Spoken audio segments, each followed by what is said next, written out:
आओ ज्ञान के दीप जलाए, आशा की झिलमिल को रोशन बनाए। ऊंचे उठे और छू ले गगन को,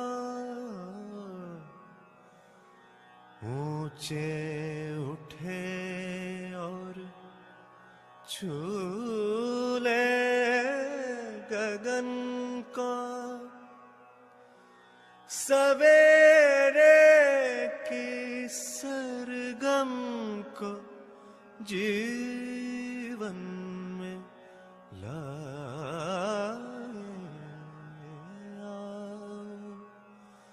ज्ञान के दीप जलाए।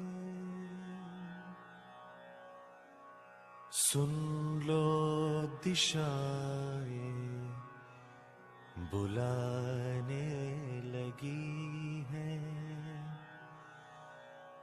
हवाएं नए राग गाने लगी है।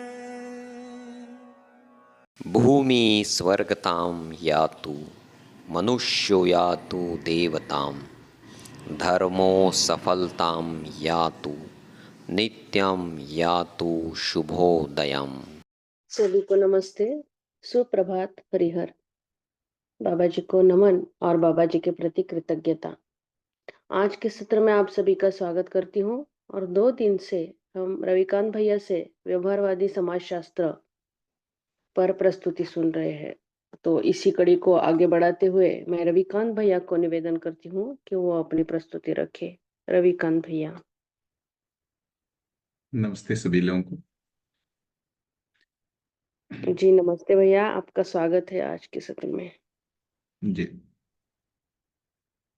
तो ये बात करनी थी कि थोड़ा सा मुझे तो कंफ्यूजन रहता है, जैसे व्यवहारवादी समाजशास्त्र का जब वो मतलब हम डिस्कशन कर रहे होते हैं तो जनरली बुक के चैप्टर वाइज या कुछ उसके पेज वाइज तो हम लोग नहीं चल रहे हैं।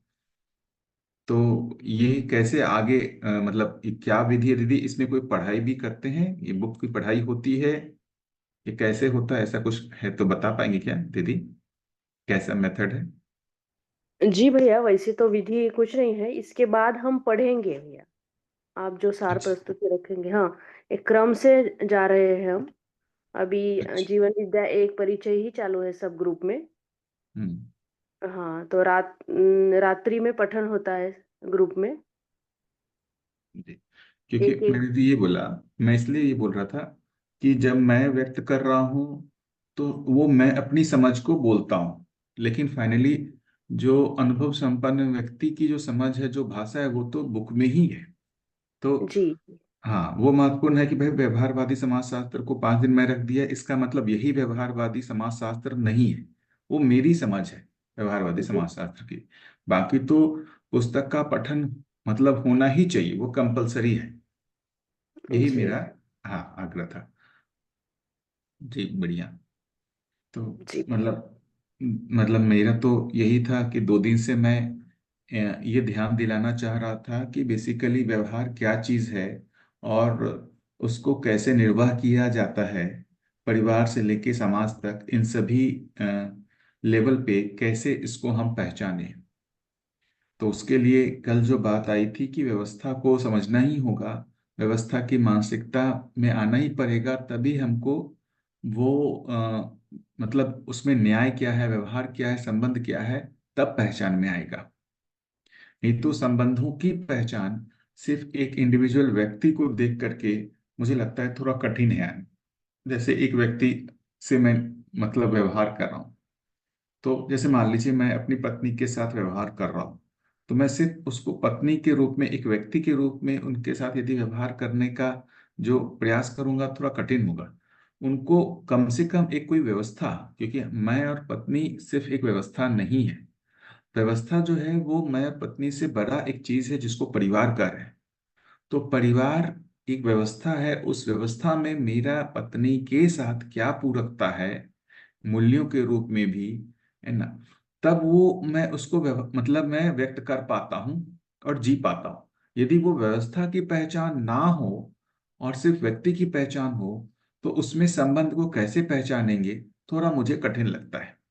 जैसे मूल्यों के रूप में ये तो है ही कि विश्वास, सम्मान, स्नेह ये सबके साथ रहना ही है, लेकिन मात्र विश्वास, सम्मान, स्नेह रहने से हमने संबंध को पहचान लिया, है ना, और उसका निर्वाह कर रहे हैं, ऐसा मुझे नहीं लगता। तो इसलिए महत्वपूर्ण है कि व्यवस्था को समझना, व्यवस्था को समझने में फिर वो पारिवारिक व्यवस्था है, उसमें जो मानव के रूप में है, मानव के रूप में जब कह रहे हैं तो वो जीवन और शरीर का संयुक्त रूप है। तो जब भी हम किसी मानव को देख रहे हैं तो उसमें उसके जीवन के प्रति पूरकता और शरीर के प्रति पूरकता, मुझे लगता है दोनों ही महत्वपूर्ण है। जब मैं अपनी बच्ची को देख रहा हूँ तो उसके प्रति, उसके जीवन और शरीर के प्रति पूरकता, मेरी पत्नी के जीवन और शरीर के प्रति पूरकता, मेरे माता पिता के प्रति जीवन और शरीर के प्रति पूरकता, वो सभी भिन्न होंगी। हालांकि देखेंगे तो जीवन आकांक्षाएं जो हैं, जीवन के रूप में देखेंगे तो सबके साथ जो मूल्यों का निर्वाह है वो लगभग सेम होगा, उसमें कुछ एक जगह पर भिन्नताएं आएंगी। जैसे मैं अपने बच्चे को देखूंगा तो वहां मेरे में ममता, वात्सल्य, इन सारे मूल्यों का हमारा ध्यान रहेगा कि इन मूल्यों का मैं निर्वाह कर रहा हूँ कि नहीं कर रहा हूँ। लेकिन जब मैं अपनी पत्नी के साथ हूँ तो मुझे वहां ममता और वात्सल्य मूल्य, इसका ध्यान रखने की जरूरत नहीं है। वहां पर दूसरे मूल्यों की आवश्यकता है, क्योंकि वहां पर हम इसके गुरु, या एक तरीके से उसके जीवन जागृति के लिए हम एक तरीके से जिम्मेदारी नहीं ले रहे। मतलब वहां मित्र संबंध के रूप में, है ना, मतलब परस्परता में सम्मान स्नेह उस अर्थ में बढ़ा जाए तो ज्यादा बेहतर है। लेकिन यदि शरीर के रूप में देखेंगे तो बच्चे के शरीर के पोषण की पूरी जिम्मेदारी मेरी, पत्नी के शरीर के पोषण की जिम्मेदारी मेरी नहीं है, माता पिता के एक आयु तक नहीं है, एक आयु के बाद है।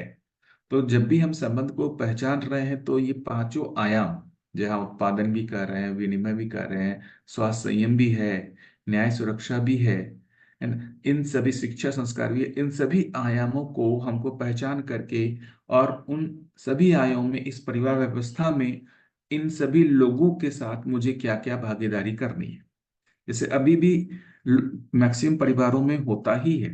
जैसे भी देखेंगे कि जो वयस्क होते हैं, मान के चलिए 25 से लेके करीब 50, 55, 60 साल तक के, जब वो रहते हैं तो परिवार में जो भी उत्पादन होना है, चाहे वो वस्तु का हो या फिर पैसे का हो, वो वही जिम्मेदारी स्वीकार्य होते हैं, यही वयस्क की ही जिम्मेदारी होती है।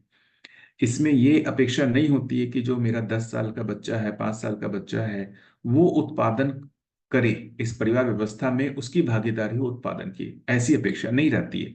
लेकिन जैसे ही वो 25 साल और उससे ऊपर होता है, उससे वो अपेक्षाएं होने लगती है। ठीक उसी तरीके से जब मैं वृद्ध हो जाता हूँ, 65, 70, 75 साल का हो जाता हूँ, तो परिवार में फिर उस समय भी मुझसे ये अपेक्षा नहीं रहती है। तो अपनी आयु के अनुसार भी हमारी भागीदारी परिवार में बदलती जाती है। तो इन सभी आयामों पे इसको पहचानना, है ना, उस पूरकता को पहचानना हर व्यक्ति के साथ, और उस पूरकता का हम निर्वाह कर रहे हैं कि नहीं कर रहे हैं, इसका ध्यान रखना, यही परिवार व्यवस्था में हमारी भागीदारी है। जब हम इसमें अच्छे से कर पाते हैं तो हम इससे बड़ी व्यवस्था समाज में भागीदारी क्या क्या हो सकती है उसके लिए प्रयास करते हैं। तो मुझे तो एक यही चीज लगता है कि संबंध को समझने के अर्थ में हमको पूरे विश्व परिवार व्यवस्था तक का हमारे में कल्पनाशीलता डेवलप होना पड़ेगा। और इससे भी ज्यादा कहें तो ये सबसे बड़ी व्यवस्था जिसको अस्तित्व कह रहे हैं, जो सहअस्तित्व के रूप में है, वहां तक हमारी कल्पनाशीलता फैलनी होगी। तो हम एक व्यक्ति के साथ जब हम व्यवस्था को पहचानने जाते हैं, तो वो व्यवस्था एक व्यक्ति के साथ पहचानने के क्रम में हमारे को पूरे अस्तित्व तक व्यवस्था जो है हमारी दृष्टि में आने लगता है। तो मुझे लगता है कि यही क्रम से, जिसको बोल रहे हैं न्याय धर्म सत्य, ये न्याय दृष्टि के लिए जब हम प्रयास करते हैं कि एक व्यक्ति के साथ मैं न्याय कर पाऊं, मतलब जैसे मैं अपनी पत्नी के साथ न्याय कर पाऊँ, अपने बच्चे के साथ न्याय कर पाऊँ, ऐसी ऐसी शुरुआत जब हम करते हैं, यही न्याय दृष्टि धीरे धीरे विशाल होते होते धर्म और सत्य दृष्टि तक फैलता है। लेकिन शुरुआत तो मुझे लगता है कि न्याय दृष्टि से ही होती है। हम ये शुरुआत से नहीं सोच सकते कि भाई मैं परिवार के लोगों के साथ न्याय किए बिना मैं समाज में एक व्यवस्था को स्थापित करूंगा, अखंड समाज बनाऊंगा। ये यदि ये दृष्टि है तो इसका मतलब है कि हमने न्याय को स्थापित किया ही नहीं है और सीधा धर्म दृष्टि में जाने का प्रयास कर रहे हैं। उसमें स्वयं में तृप्ति नहीं होगी, क्योंकि हम समाज में जाके काम करना तो चाह रहे हैं। समाज के लोग तो हमको बोलते हैं कि बहुत अच्छे हैं, है ना, सबका सबके साथ भला से जीते हैं, लेकिन परिवार में ही असंतुष्टि है। तो वहां परिवार में असंतुष्टि रहने से हम यदि समाज में संतुष्टि ढूंढने जाएंगे, वो होता नहीं है। जनरली हम ये कंक्लूजन निकाल लेते हैं कि परिवार के लोग जो है ना, वो ठीक नहीं है, है ना, उनकी प्रवृत्तियां अलग है, उनके सोच विचार अलग है, इनके साथ नहीं जिया जा सकता। तो परिवार को छोड़ करके कोई दूसरे समाज में हम जीते। क्या समाज? तो जैसे ये एक जीवन विद्या एक समाज मिल गया, जीवन विद्या परिवार जो है एक हमको मिल गया है, हम इन लोगों के साथ जिएंगे और परिवार के लोगों को छोड़ देंगे।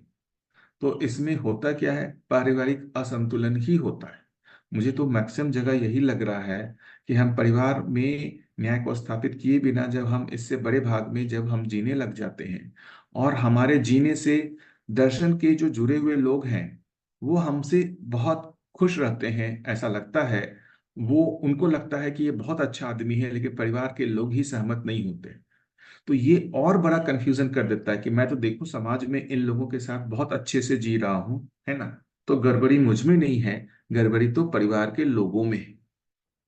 उसके मूल कारण में ये अपन भूल जाते हैं कि ये जो हम जी रहे हैं, ये दर्शन के जो बाकी लोगों के साथ, ये संबंध नहीं है, ये संपर्क है। संपर्क में वैसा संबंधों का मूल्यांकन नहीं हो पाता, क्योंकि ऐसी निश्चित अपेक्षाएं नहीं होती है। इसलिए वहां पर अच्छा दिखता है, लेकिन उसकी पहचान नहीं हो पाती है कि ये मान्यताओं के आधार पर है या ये स्थिर है। क्या पता इन्हीं में से किन्हीं के साथ जब हम परिवार रूप में जीने लग जाएं और इनके साथ ही हमारे वैसे मनमुटाव होने लगे जैसे परिवार में होने लगते हैं। मैंने तो करके देखा, मैं तो जीने का प्रयास किया, मेरे तो मनमुटाव होने लगे। जिनको मैं मानता था कि भाई ये जीवन विद्या परिवार के हैं, उनके साथ जब मैं क्लोज में जीना शुरुआत किया तो मेरे वहां भी मनमुटाव हो गए।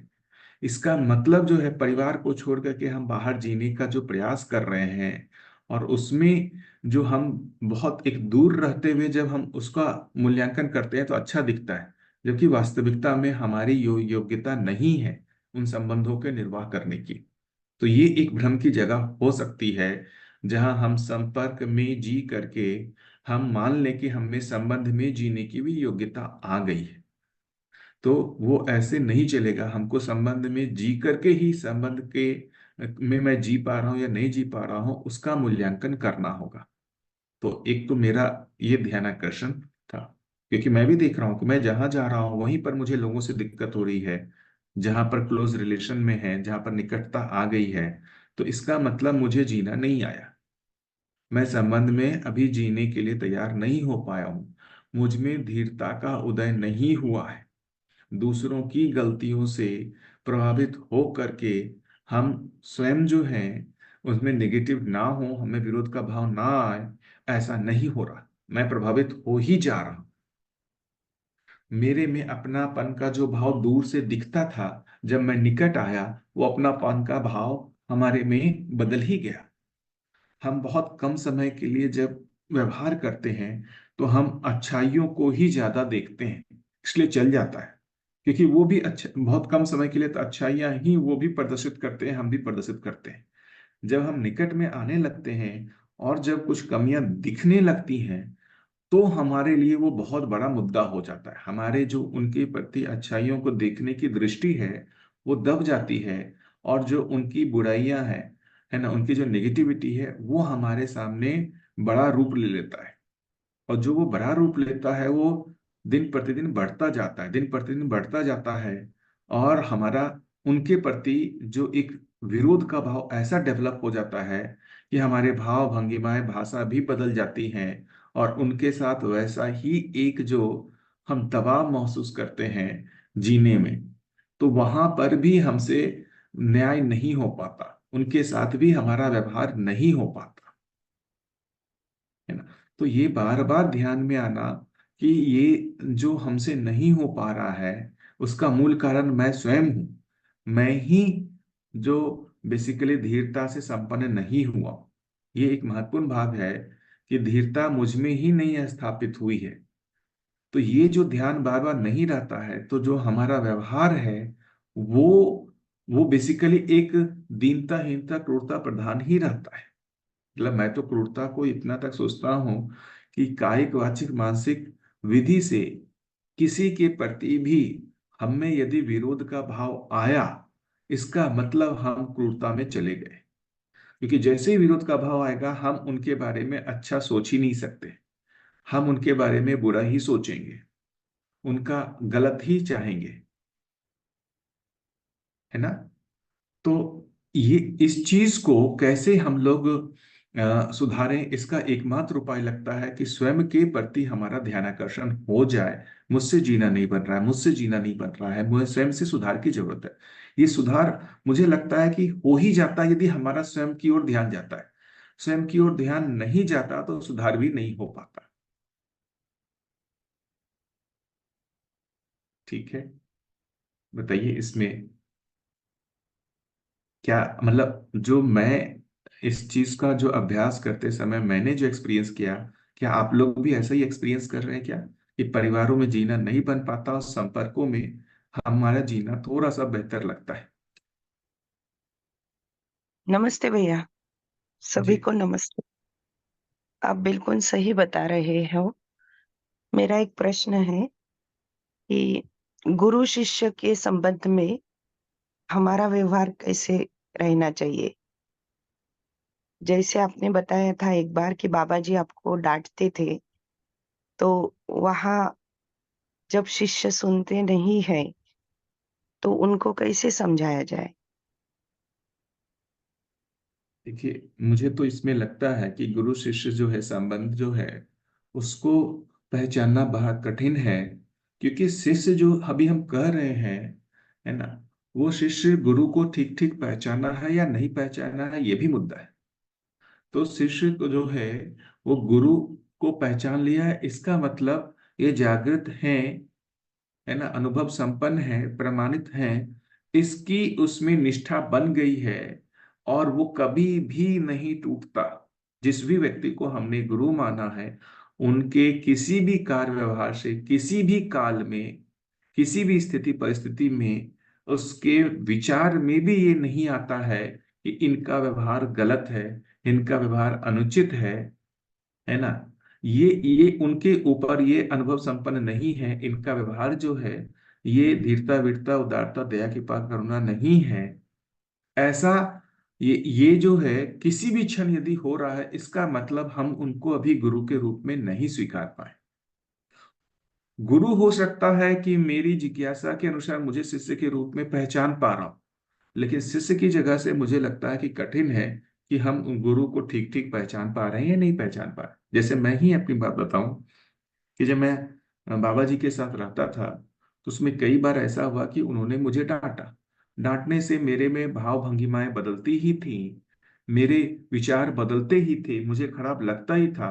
तो मैं उस क्षण ये मेरे को लगता ही था कि क्या मैं इनको गुरु के रूप में स्वीकार किया हूं या नहीं किया हूं, क्योंकि मेरे को तो जो है उनका व्यवहार ठीक नहीं लग रहा, उन पे शंका हो ही रही है। तो फिर उसमें क्या होता था कि फिर दोबारा जब मैं उनके पास जाता था तो मुझे ऐसा लगता था कि अभी भी मुझसे वो नाराज होंगे। तो मैं जब उनके पास दोबारा जब डांटने के बाद जाता था, ऐसा लगता था कि उनको कोई फर्क ही नहीं पड़ा, उनको याद ही नहीं कि उन्होंने मुझे डांटा है। उनका जो पहले स्नेह था वो यथावत बना हुआ है, व्यवहार वैसा ही बना हुआ है।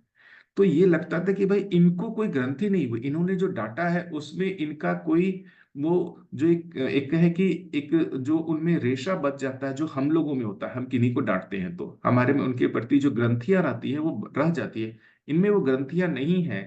तो ये लगता था कि यार इन्होंने डांटा है किसी एक उद्देश्य से डांटा है। जब मैं उसको सोचता था तो ये दिखता था कि बिल्कुल मेरी इस मान्यता को तोड़ने के लिए उन्होंने ऐसा मुझे डांट लगाया है। तो उस क्षण उनके प्रति कृतज्ञता का भाव आता था। जैसे आज के दिन जो है, उन्होंने जितनी बार भी मुझे डांटा है उतनी बार मेरे में गुणात्मक परिवर्तन हुआ है। मैं आज के दिन जो है अच्छे से देख पाता हूँ। तो आज के दिन डांट है, ऐसा मेरे में है, लेकिन उसकी कोई भी एक भी उसकी खराब स्मृति नहीं है कि उस डांट का जो मेरे पर जो गलत भाव बना था उसकी कोई स्मृति नहीं, कृतज्ञता ही है। लेकिन जिस समय मुझे डांटते थे उस क्षण मेरे भाव बदलते थे। उस क्षण मेरे को कंफ्यूजन होता था कि मैं इनको गुरु के रूप में स्वीकार पा रहा हूं या नहीं स्वीकार पा रहा हूं। तो शिष्य की जगह से गुरु के रूप में हम किसी व्यक्ति को स्वीकार पा रहे हैं, ये मुझे लगता है कि अभी जो एक विरले ही लोग होंगे जो ऐसा रख पाएंगे कि जहां पर गुरु के प्रति उनका शंका जो है बिल्कुल भी नहीं होगा। गुरु के तरफ से रहता ही है, क्योंकि गुरु जो है वो शिष्य का जो एक जिम्मेदारी लेता है, तो उसमें वो विश्वास मूल्य का निर्वाह करता ही है कि ये यदि विश्वास नहीं कर पा रहा है, लेकिन वो अपनी तरफ से विश्वास मूल्य का निर्वाह करते ही हैं और जागृति में सहायक बने ही रहते हैं। तो ये एक महत्वपूर्ण भाग है कि हम अपने आप को किस पद में देख रहे हैं, गुरु के पद में देख रहे हैं या शिष्य के पद में देख रहे हैं। तो मुझे तो लगता है कि मतलब मैंने तो अभी तक एक बार भी, जैसे मुझे तो गुरु पद का कभी ये नहीं कि मैं गुरु पद में अभी हूँ, हो ही सक मतलब उसकी संभावना भी मुझे बिल्कुल नहीं लगती, क्योंकि मैंने ये देख लिया है क्लियरली मैं अभी धीरता का ही अभ्यास नहीं कर पा रहा हूँ। तो मुझ में कोई प्रमाण नहीं है कि मैं ये सोचूं कि मैं गुरु पद में हूँ। जैसे मैं आपको बोल रहा हूँ, तो मुझ में ये कोई भी एक अंश का भी ये स्वीकृति नहीं है कि मैं अभी वर्तमान में गुरु पद में हूँ, क्योंकि मुझे पता है कि मैं अभी प्रमाणित नहीं हुआ हूं, है ना। मेरा स्वभाव अभी धीरता संपन्न नहीं हुआ है। और अभी जो आपके साथ संवाद हो रहा है वो कुल मिलाकर के यही है कि मैंने जो अपनी समझ है वो उसको व्यक्त कर रहा हूँ। आप लोगों से थोड़ा पहले मैं दर्शन से जुड़ा हूँ, तो जो थोड़ी बहुत समझ बनी है उसी को व्यक्त कर रहा हूँ। ये जो बेसिकली आपके साथ जो मैं अभी देखता हूं, तो बेसिकली एक मित्र के रूप में ही देखने का प्रयास करता हूं, है ना। क्योंकि यदि आप मुझे गुरु के पद में देखने लगे तो निश्चय ही आपको मैं जीने की जगह पर अपूर्ण दिखूंगा। तो जैसे ही मैं जीने की जगह पर अपूर्ण देखूंगा, आप मेरे व्यक्तित्व को नकार देंगे। हो सकता है मेरी प्रतिभा आपको स्वीकार हो जाए।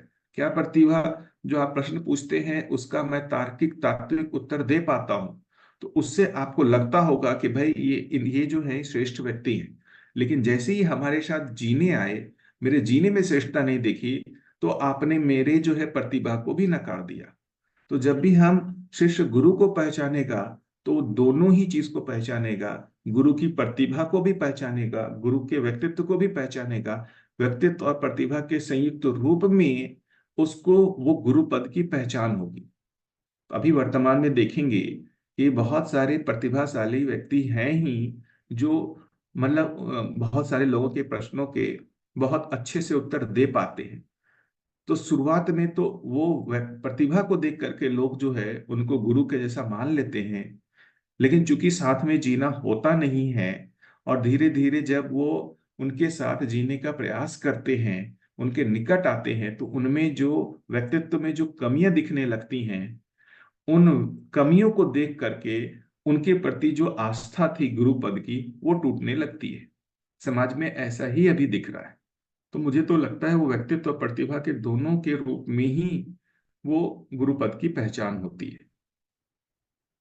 तो ये एक चीज को अच्छे से समझ पाना कि मैं गुरु को ठीक ठीक पहचानने की क्या मेरी योग्यता है या नहीं है, और मैं यदि खुद गुरु बनना चाह रहा हूं, क्या उस समय मेरी योग्यता है या नहीं है।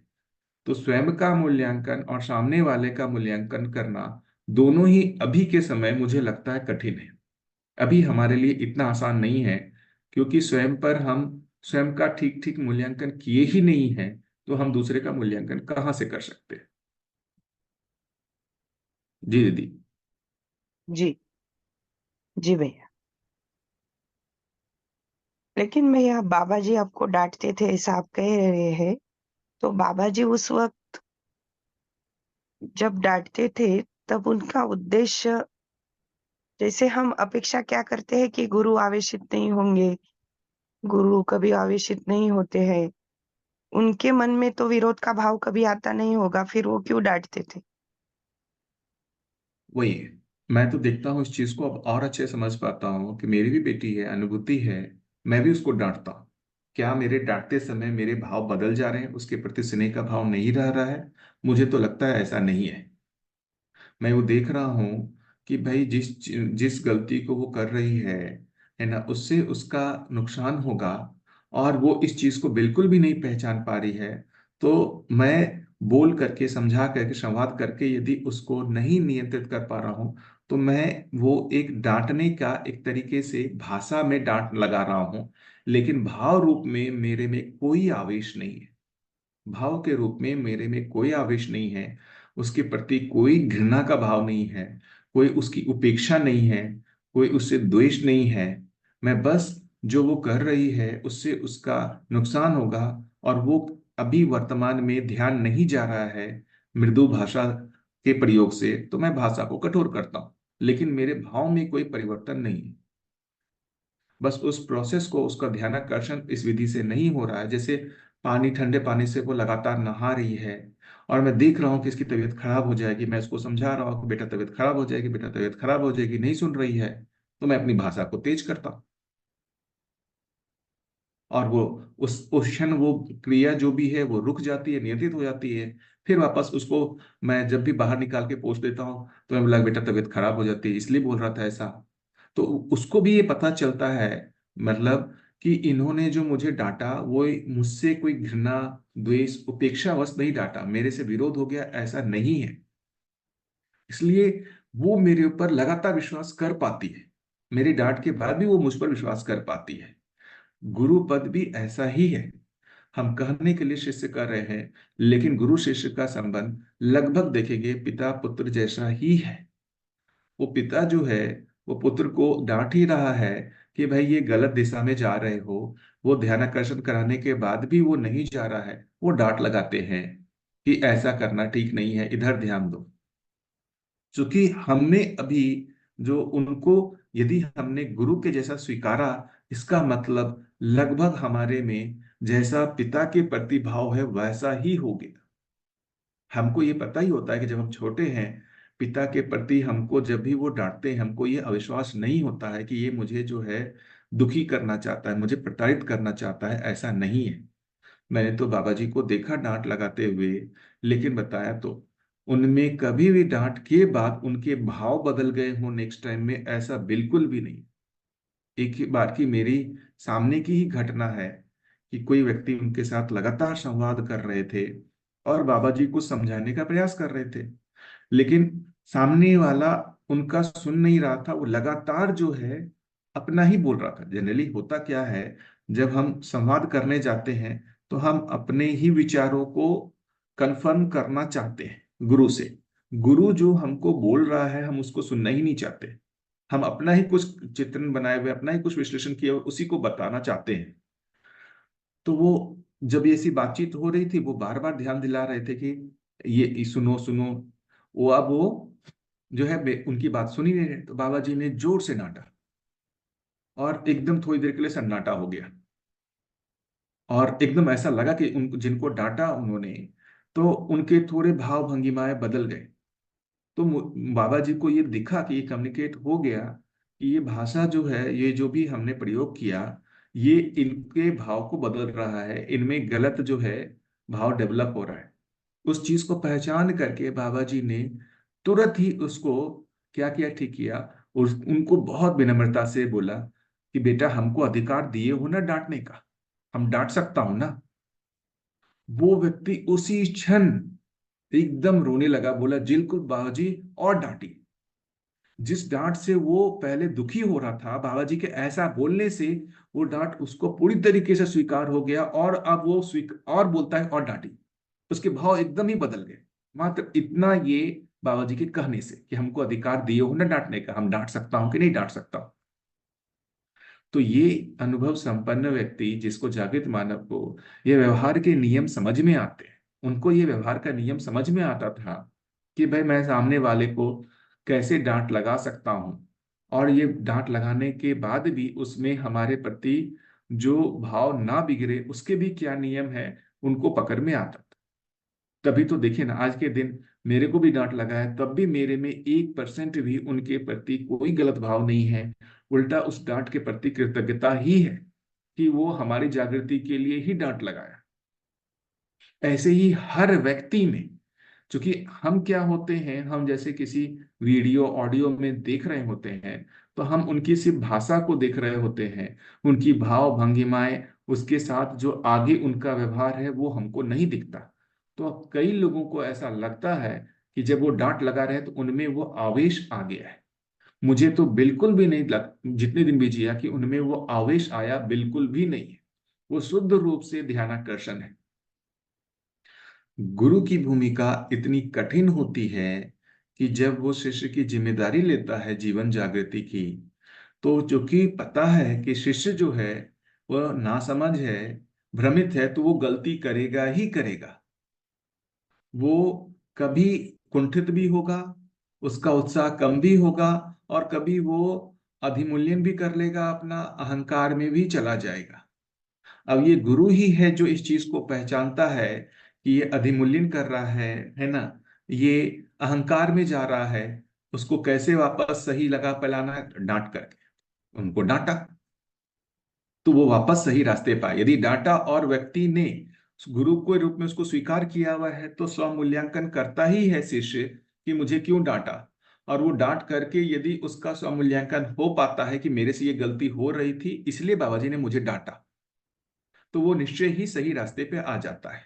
मेरे साथ भी ऐसा ही हुआ कि उनकी डांट को मैंने स्वीकार किया, तो इसमें कि क्यों डांटा, उसका कुछ तो कारण होगा, है ना। तो वो कारण को जब मैंने ढूंढा तो मेरे को समझ में आ गया कि मैं अधिमूल्यन दोष से ग्रसित हो रहा था, और मुझे वो, मैं खुद उसका समीक्षा नहीं कर पा रहा था। उनकी डांट होने के बाद जो है मैं उसको पहचान पाया, तो मैं उसको सुधार लेता हूँ।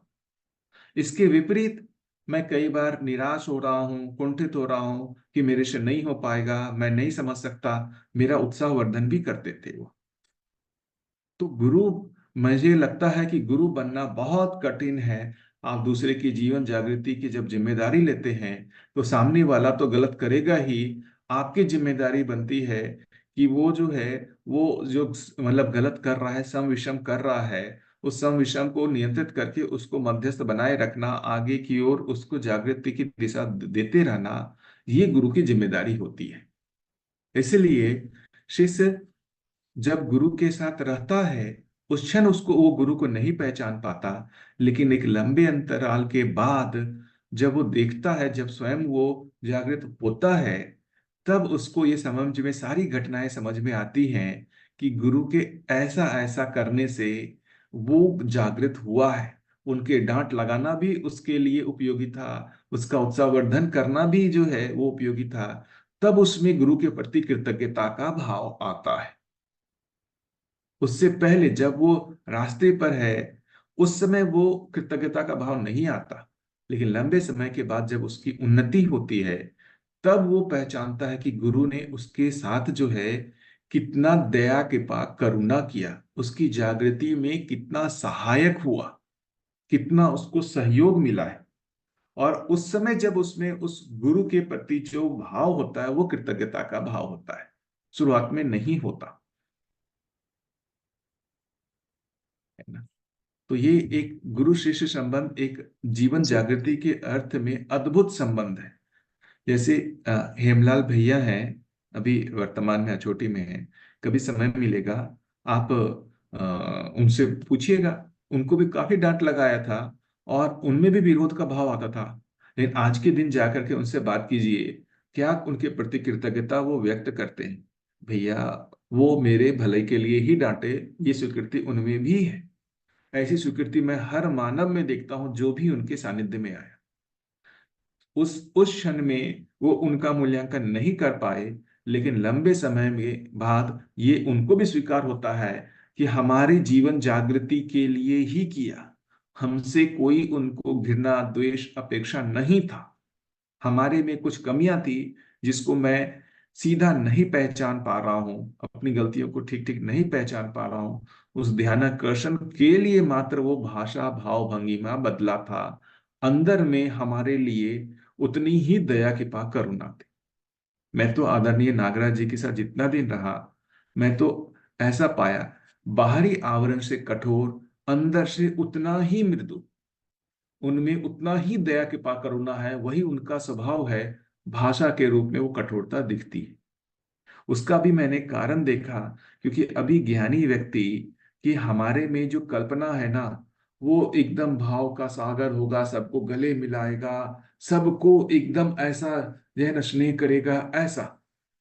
अभी जितने भी है ना, जो भी जिनको भी हमने देवता बना दिया है ना, वो बेसिकली इससे मान लिया साईं बाबा या सब, वो दया के सागर हैं, वो सबके साथ ये करते हैं, सही गलत को उससे कोई मतलब नहीं है ना, वो सबको प्यार करते हैं। ऐसा ही हमारे में भी चित्रण बना हुआ है। तो ऐसे में होते क्या है, तो ये सब जो गुरु हैं वो विशेष बन जाते हैं, और वो बेसिकली विशेष होने के बाद सामान्य आदमी उनके जैसा बन सकता है, ऐसा जो है ये प्रोसेस नहीं हो पाता। वो विशेष होकर के मूर्ति पूजा में चले जाते हैं, उनकी मूर्ति बन जाती है और वो पूजनीय हो जाते हैं, और बाकी लोग उनके साथ दीनता पूर्वक जीने लगते हैं। क्या दीनता पूर्वक? हम उनके पूजा अर्चना करते रहें और वो हमारे दुख दर्द दूर करते रहें, ऐसा हमारे परंपरा में घटित हो ही चुका है, बहुत ज्यादा घटित हो चुका है। हम सभी को, जो भी ज्ञानी हैं, जो भी गुरु हैं, उनको हमने जो है एक विशेष बना दिया। उनके जैसा हम बन नहीं सकते, तो क्या कर सकते हैं? उनके साथ दीनता पूर्वक ही हम जी सकते हैं। ऐसा अभ्यास लंबा है।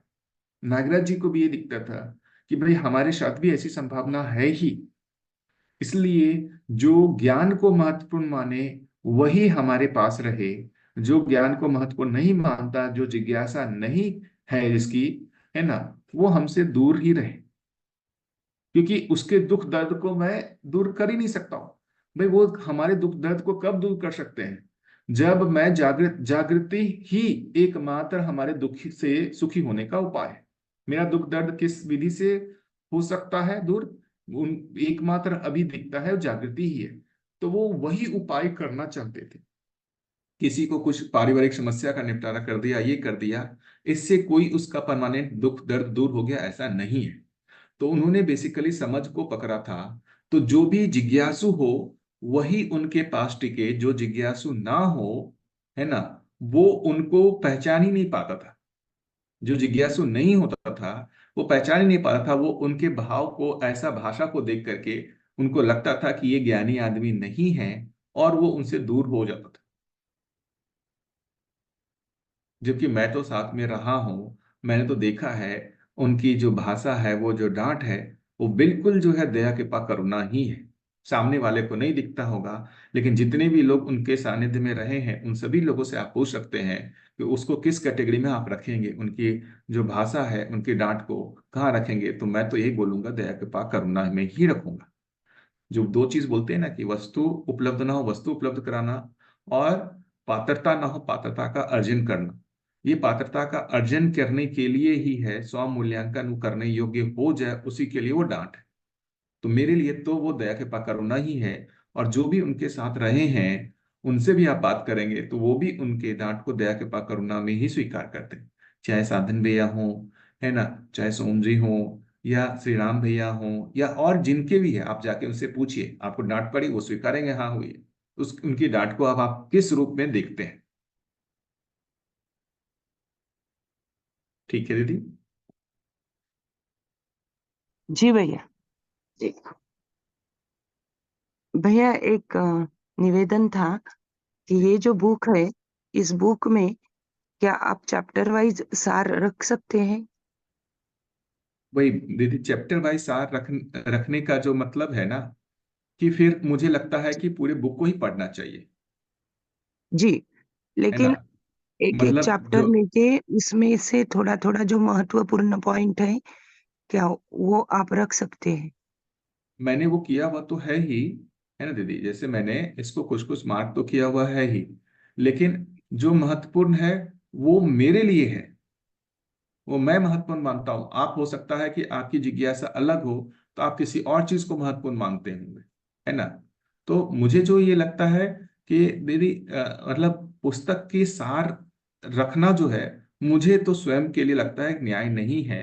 हर चैप्टर का सार रखना, वो सार रख जो है हर व्यक्ति खुद बनाए, है ना, और बेसिकली उस पूरे चैप्टर को ही पढ़ा जाए, वो महत्वपूर्ण है।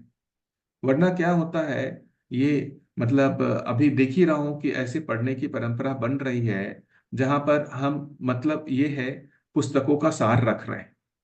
तो ये बेसिकली पुस्तक का सार नहीं है, ये चैप्टर का सार नहीं है। मैंने इस चैप्टर को ऐसा देखा है, लेकिन मैंने जो देखा है वो ये इस चैप्टर का सार नहीं है।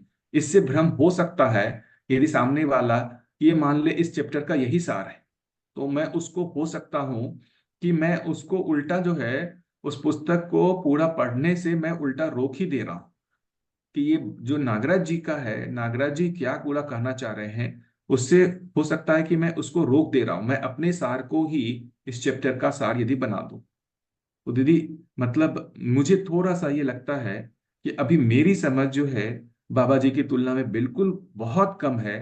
तो चैप्टर का सार तो जो है ये व्यक्ति पूरा चैप्टर पढ़ के खुद ही उसका जो भी अनुमान बनता है वो बनाए।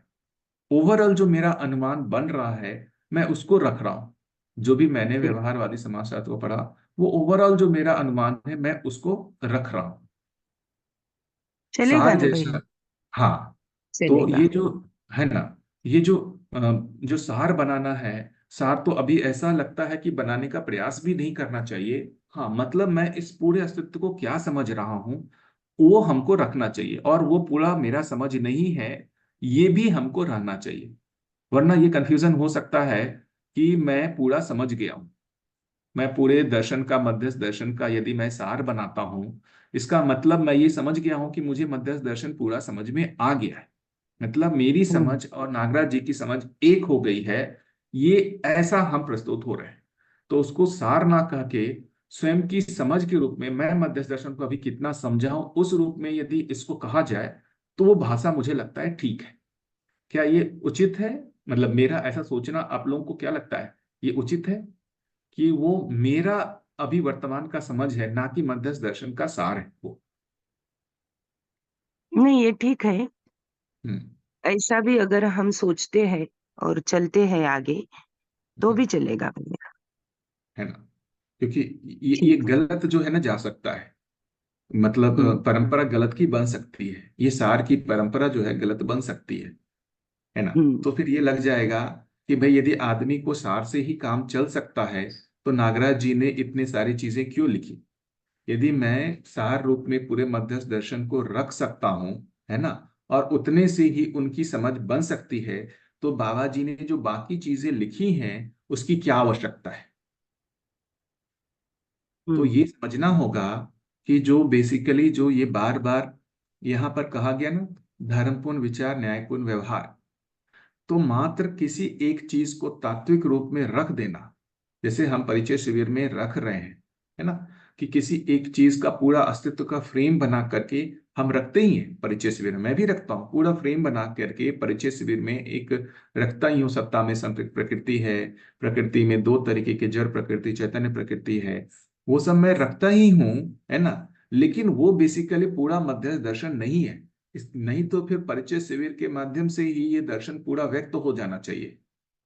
उससे नहीं ज्यादा होता है तो हम और दूसरा जो है गंभीर जो है अध्ययन शिविर कर दें, उसी से व्यक्त हो जाना चाहिए। लेकिन चूंकि हमारी मान्यताएं बहुत दृढ़ हैं, और एक बार मात्र किसी भाषा को, सार को रख देने से वो उनके विचार में वो जाके स्थापित हो जाता है, ऐसा नहीं है।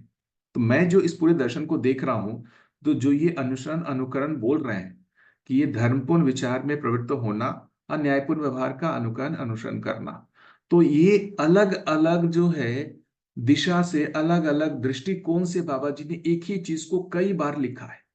जैसे पूरे दर्शन में दिखेगा तो रिपीटेशन दिखेगा, वो अलग अलग एंगल से दिखेगा, है ना। जैसे ये संबंधों को देखेंगे यहाँ पर, तो संबंध आप यहाँ पर भी सातों संबंध के बारे में यहाँ भी लिखा हुआ है। ये देखिए, माता पिता भाई बहन इन सब चीजों को यहाँ भी उन्होंने लिखा है। पति पत्नी संबंध, गुरु शिष्य संबंध, है ना, भाई बहन संबंध। और अब आप जब व्यवहारवादी समाजशास्त्र पढ़ेंगे तो यहाँ पर भी आपको लगेगा कि वही चीज लिखा हुआ है। इन सारे संबंधों को देखेंगे तो ये देखिए, मित्र संबंध, है ना, ये भाई भाई बहन संबंध, ये सारे संबंध यहाँ भी लिखे हुए हैं। तो फिर लगता है कि भाई माता पिता संबंध, एक ही चीज को दो जगह उन्होंने क्यों लिखा? यदि एक ही तरीके से उसको समझाना चाह रहे हैं तो दो जगह लिखने की क्या आवश्यकता है? तो इसका जो मुझे रीजन समझ में आता है, जब तक हमारे धर्मपूर्ण विचार नहीं हो जाते हैं, उसको अलग अलग दिशा से हम बार बार बताने की कोशिश करते हैं ताकि वो वैसे विचार हमारे और फैले और फैले और फैले, एक ही तरह से एक ही दृष्टिकोण से। जैसे यहाँ माता पिता है, इसमें अलग दिखेगा कि इसमें कुछ ना कुछ अलग दृष्टिकोण से ये इस संबंध को दिखाया गया है। मानव व्यवहार में जैसे में देखेंगे तो उसमें कुछ अलग दिशा से उसको दिखाया गया है। यहाँ पर संबंधों के देखेंगे, इसमें थोड़ा ज्यादा डिटेल में लिखा हुआ है। व्यवहार दर्शन में देखेंगे तो इससे कम लिखा हुआ है। तो इसमें कुछ अलग दिशा दिखाने की कोशिश कर रहे हैं, उसमें कुछ अलग दृष्टिकोण से उस संबंध को दिखाने का प्रयास कर रहे हैं। तो हम जितनी बार भी इनके ये सारी चीजों को पढ़ते हैं, हमारे धर्मपूर्ण विचार अलग अलग एंगल से और ज्यादा प्रखर होते हैं। मुझे तो ये बहुत उपयोगी लगता है। इनफैक्ट ये सिर्फ दर्शन ही नहीं है, इनमें और भी बहुत सारी डायरियाज भी हैं, वो भी हमारे लिए उपयोगी हो सकते हैं। क्यों? जब तक हमारे पूरे विचार धर्मपूर्ण नहीं हो जाते, जिसको हम चित्रण कह रहे हैं, जो हमारा अभी हम जो चित्रण को डेवलप करना चाह रहे हैं, सहअस्तित्ववादी या एक अनुभव संपन्न व्यक्ति का जो चित्त का स्थिति है, इसको इस तरीके से देखें कि आदरणीय नागराज जी में जो आत्मा की स्थिति है, उसके प्रभाव में जो बुद्धि की स्थिति है, उसके प्रभाव में जो चित्त की स्थिति है, उसके प्रभाव में जो वृत्ति और मन की स्थिति है, हम अलाइंड होने का प्रयास कर रहे हैं। उनके मन वृत्ति चित्त बुद्धि आत्मा के साथ तद्रूप होने का कोशिश कर रहे हैं। जो उनकी मन वृत्ति चित्त बुद्धि की स्थिति है, वैसी ही स्थिति मेरे मन वृत्ति चित्त बुद्धि की हो जाए। तो वो क्या प्रयास कर रहे हैं? तो हम पहले प्रयास करें मन वृत्ति चित्त के लेवल पर। कहां पर प्रयास करें? तो जो उनके चिंतन से निश्चित चित्रण है, वो चित्रण हमारा बन जाए। तो ये जो पूरा ये जो दर्शन लिखा हुआ है, उनके चित्रण से जो उनमें चित्रण हो रहा है, उस चित्रण का जो विश्लेषण हो रहा है, वही चीज ये लिखा हुआ है। इसको हम पढ़ करके उनके जैसा ही हमारा विश्लेषण होने लगे, उनके जैसा ही हमारा चित्रण बनने लगे, इसका हम प्रयास कर रहे हैं। एग्जैक्ट नहीं हो पाएगा, क्योंकि उनका एग्जैक्ट होने के लिए जो उनकी आत्मा तक की स्थिति है, उसका वहां तक पहुंचना पड़ेगा। क्योंकि वो जो चित्रण बन रहा है, उसमें आत्मा का भी प्रभाव है, क्योंकि आत्मा के ही प्रभाव में बुद्धि में बोध हुआ है, और उसके प्रभाव में ही चित्त में चिंतन हो रहा है, और उस चिंतन से ही चित्रण हो रहा है। तो हम कर क्या सकते हैं? हम अपने चित्रण को उनके जैसा बनाने का प्रयास कर सकते हैं। पूरा नहीं होगा, लेकिन उनके क्लोज हमारा चित्रण बनने लगता है। यही चित्रण बनते बनते बनते बनते जब हम साक्षात्कार की स्थिति में आते हैं, तो उनके मन वृत्ति चित्त और मेरे मन वृत्ति चित्त में कुछ तो एक रूपता हो जाती है। कुछ एक रूपता हो जाती है, पूर्ण एक रूपता नहीं होती। हम बुद्धि की जगह अवधारणा की जगह पर जब आते हैं, वो हमारे मन वृत्ति चित्त बुद्धि की जो स्थिति है और उनके जो मन वृत्ति चित्त बुद्धि की स्थिति है, उसमें और ज्यादा समानता होने लगती है।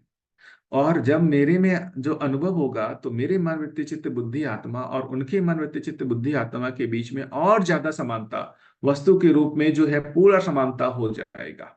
जो अस्तित्व का मैं दर्शन कर रहा हूं, जो मुझे दर्शन हो रहा है, और उनको जो अस्तित्व का दर्शन हो रहा है, वो एक रूप हो जाएगा। अब मेरे जो अस्तित्व को लेके समझ है और उनके जो अस्तित्व को लेके समझ है, वो एक समान है। लेकिन जब तक नहीं हुआ है ये, तब तक जो है, इसलिए ये बोल रहे हैं शिक्षा का कार्यक्रम। ये ध्यान में हो, अभ्यास दर्शन में और पहले भी यहाँ पाया, शिक्षा और दीक्षा दो चीज आई है।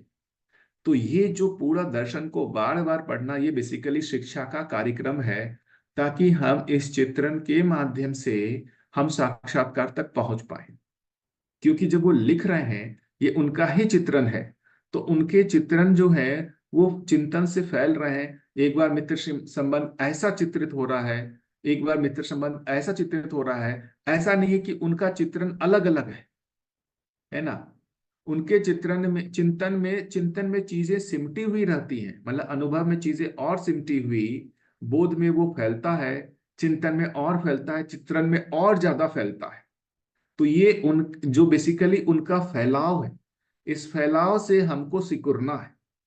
तो ये जो भाषा है, ये जो फैलाव है, ये बेसिकली ये हम जब साक्षात्कार में जाएंगे तो ये सिकुड़ेगा। मतलब इसकी समझ जो है वो इतनी फैली भी नहीं होगी। समझ जो है वो वो अपने आप में बहुत प्रिसाइज होता है, लेकिन जब हम बोलते हैं, जब हमको दूसरे को संप्रेषित करते हैं, तो वो बहुत फैला हुआ होता है। जैसे मैं ही अभी कर रहा हूं, तो जो भी चीज मैं समझा हुआ हूं वो बहुत जो है वो एक तरीके से छोटे रूप में है। लेकिन जब आपको बोलना होता है, तो मुझे जब इसको संप्रेषित करना है, तो वो बहुत फैलता है।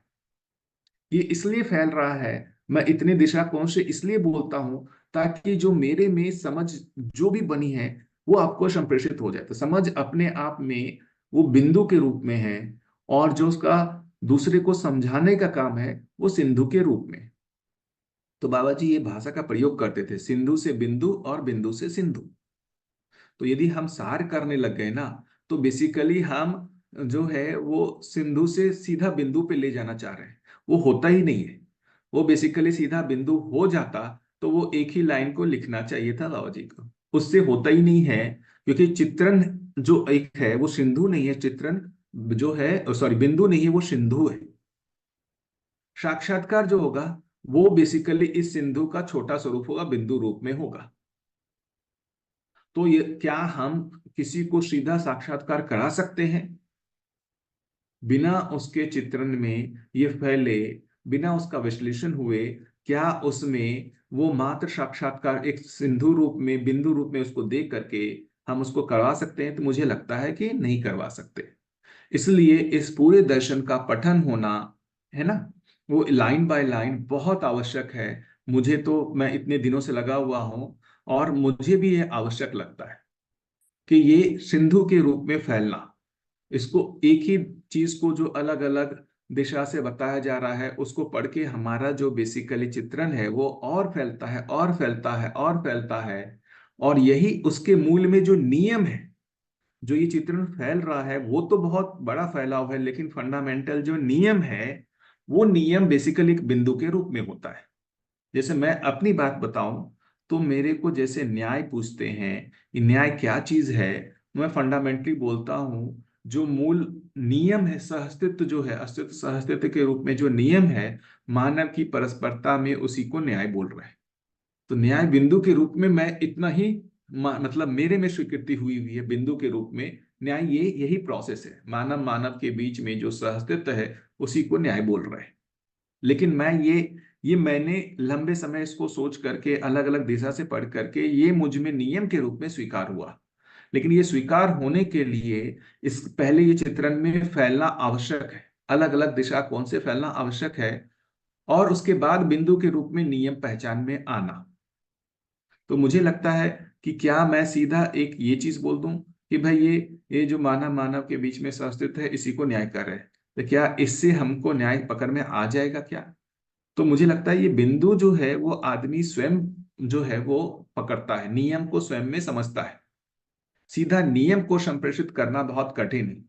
इवन फिजिक्स में ही जो हम लोग पढ़ाते हैं, न्यूटन्स, जैसे मैं ही पढ़ाता हूँ न्यूटन्स लॉज ऑफ मोशन, वो नियम के रूप में तो एक स्टेटमेंट है, उसमें बता देते हैं summation of F equals to M ए।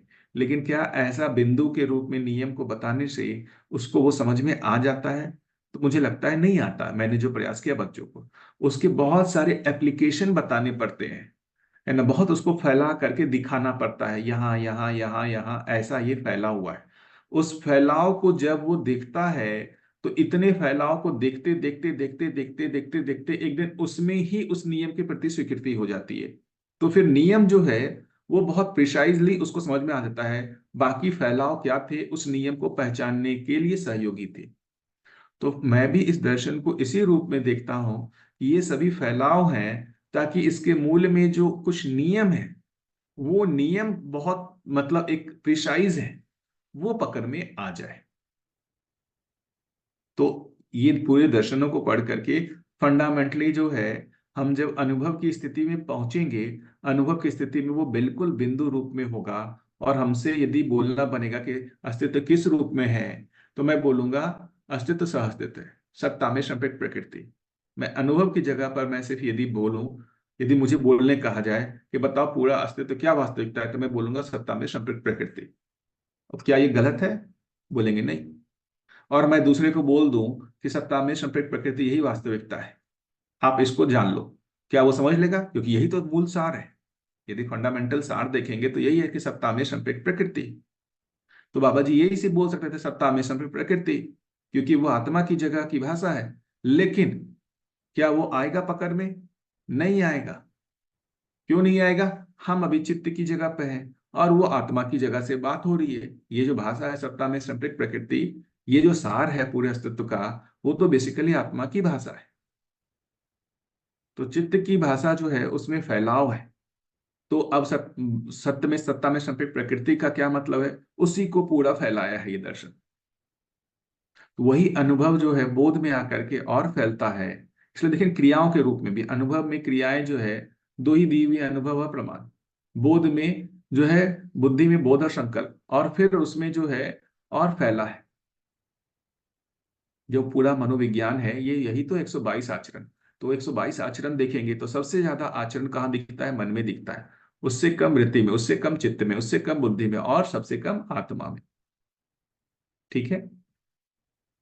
तो मुझे तो मतलब दीदी, मतलब मुझे ये नहीं पता कि मतलब ऐसा सार रूप में तो मैं जितना जिस चीजों को देख रहा हूँ वही रख रहा हूँ। लेकिन इस पूरी पुस्तक का पठन तो मुझे लगता है कि आवश्यक है, और एक बार नहीं, ये लगातार जितनी बार मैं भी पढ़ता रहता हूँ। जैसे मुझे ये नहीं पता कि मैंने कितनी बार ये व्यवहार दर्शन का जो मैं वो दिखाने का प्रयास कर रहा था, धर्मपूर्ण विचार न्यायपूर्ण व्यवहार, है ना, मुझे लगता है कि इसको मैंने कई बार पढ़ा है। और अभी भी लगातार पढ़ता हूँ कि जितनी बार मैं उसको पढ़ता हूँ, जितनी बार मैं उसको पढ़ता हूँ, मेरे में वो बेसिकली जो चित्त में उसको फंडामेंटल लॉ है क्या कि भाई इस विधि से ही मैं सुखी होता हूँ। किस विधि से? तो ये मन जब वृत्ति का संकेत ग्रहण करने योग्य होता है तब न्यायपूर्ण व्यवहार में परिवर्तित होता है, और यही सुख है। तो ये नियम और दृढ़ होता जाता है, जो न्याय के प्रति निष्ठा जो बोल रहे हैं, तो बार बार उस हमारे सुखी होने के नियम को पहचानना।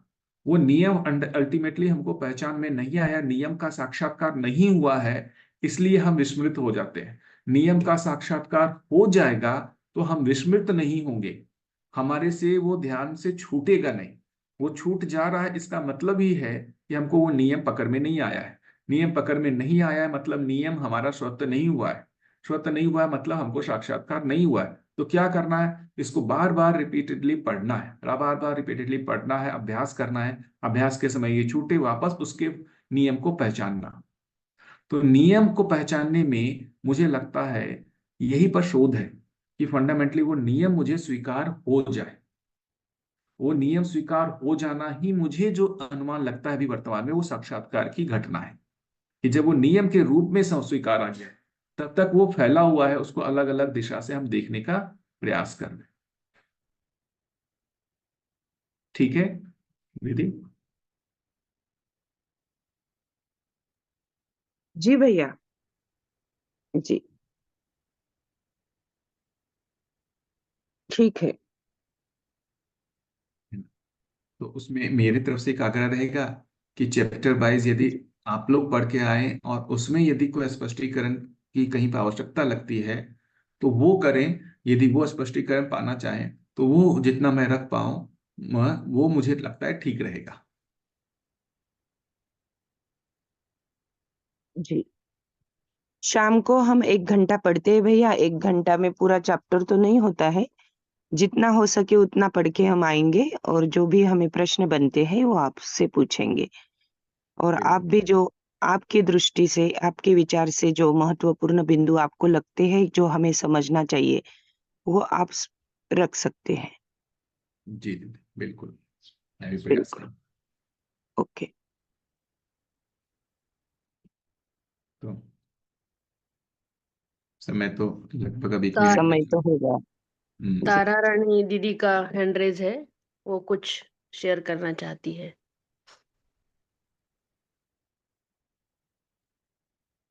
तारा रानी दीदी। नमस्ते दीदी। नमस्ते भैया। दीदी मेरा एक निवेदन है एक्चुअली मंजूषा दीदी से जो होस्ट हैं, दीदी रिकॉर्डिंग्स हमें रेगुलर नहीं मिल रही है। प्लीज आपसे निवेदन है कि रिकॉर्डिंग डेली डाल दिया करें, क्योंकि मैं पिछले लास्ट 3 वीक से मैं बीमार चल रही हूँ, बहुत ज्यादा मेरी सर्जरी हुई है, तो मैं कभी कभी मॉर्निंग की क्लास नहीं कर पाती, तो मैं दिन में सुन लेती हूँ। प्लीज आपसे रिक्वेस्ट है रिकॉर्डिंग डेली अपलोड कर दिया करें, या भले ही 1-2 जी दिन के बाद डाल दूं, मिल जाए, क्योंकि लास्ट 3 वीक में रिकॉर्डिंग्स नहीं मिली दीदी। मैंने उससे पहले कभी भी क्लास मिस नहीं करी, अब मेरी थोड़ा फिजिकल कंडीशन ठीक नहीं है, तो मैं कर नहीं पा रही। साथ ही मेरी मदर भी एक्सपायर हो गई है, तो मेरे घर की कंडीशन भी थोड़ी हो गई थी। प्लीज दीदी रेगुलर रिकॉर्डिंग्स दे दिया करें। जी दीदी जी, करेंगे दीदी। तो पिछले निवेदन, सप्ताह में थोड़ी दिक्कत आई थी, टेक्निकल प्रॉब्लम था कुछ, तो इसलिए वो नहीं कर पाए, और व्यस्तता भी थी टीम में से बहुत, तो इसलिए नहीं कर पाए। अभी करेंगे। धन्यवाद दीदी। ठीक है दीदी।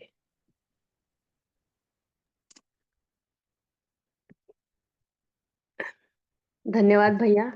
धन्यवाद। आज की स्तुति के लिए आपका बहुत बहुत आभार। आज गुरु और शिष्य संबंध बहुत अच्छी तरह से स्पष्ट हुआ भैया, और दर्शन का पठन लाइन वाइज होना बहुत ही जरूरी है, और हम पढ़ेंगे भैया, और आपको पूछेंगे कल कुछ होगा तो।